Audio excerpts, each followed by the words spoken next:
Leo ni kuwaomba Bwana Arati and your whole county, vile umesema, tuunge serikali ya William Ruto mkono, tufanye kazi pamoja.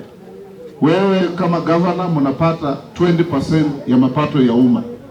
80% iko wapi? Nairobi. Usipofanya urafiki, what you need here is also needed in Nyamira, is also needed in Migori, is also needed in Narok. It's a question of priority. Na mara mingi mbwa inakimbilia kule inapewa chakula, kule inapigwa haiwezi kuingia. So tufanye hiyo kazi. Mwisho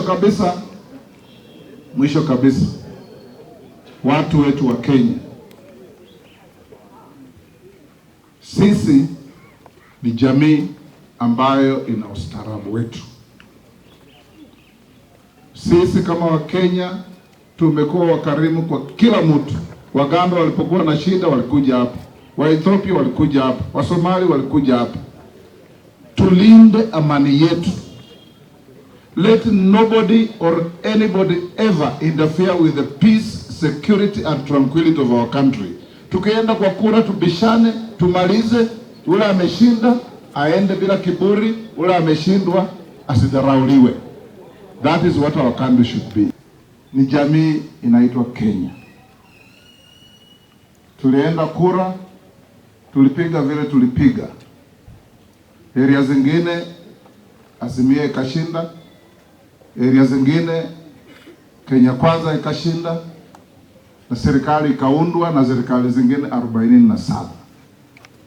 Katiba inasema we are a unitary state and the two levels of government work interdependently and collaboratively.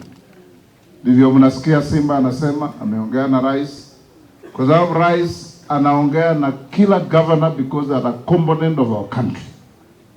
Regardless of which party you came through, maendeleo ya nchi lazima ifikie kila mtu.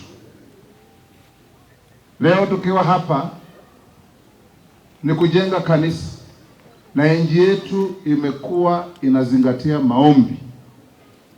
Hawa viongozi wetu wa kiroho sema wa Kenya lazima we must pull ourselves out of any situation. Nimekuwa Zambia na nikakutana na waziri mmoja huko akasema nchi inaitwa Kenya. Every time it gets problems, it comes out of those problems even stronger. And that's the resilience of our country. Na hii ndio lazima tuzingatie. When we have problems, we don't blame each other, we look for solutions. Hii mvua inanyesha ni baraka kubwa. Na mimi nawatolea kofia ya jamii ya Wabagusi. Nyinyi ni watu wachapakazi. Ikiwa ukulima, mko mstari ya mbele. Ikiwa biashara, mko mstari ya mbele.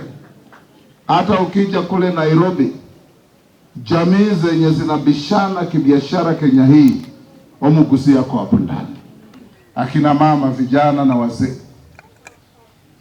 Nchi yetu ina changamoto. Vile governor amesema, bei ya mafuta iko juu, vitu zingine zimepanda, but we must work hard to come out of the hole.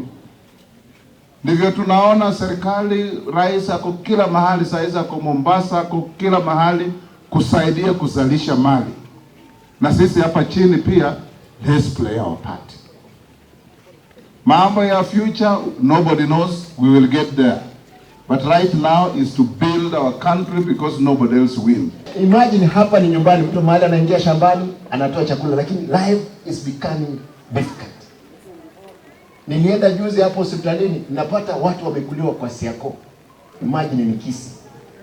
Tunaomba serikali ya Mheshimiwa William Ruto, taxes. Hata mimi najua kwamba naweka taxes kidogo, lakini ipungue kidogo tafadhali. Watu vijana wa pikipiki hapa watakwambia ile mambo maisha wanapitia.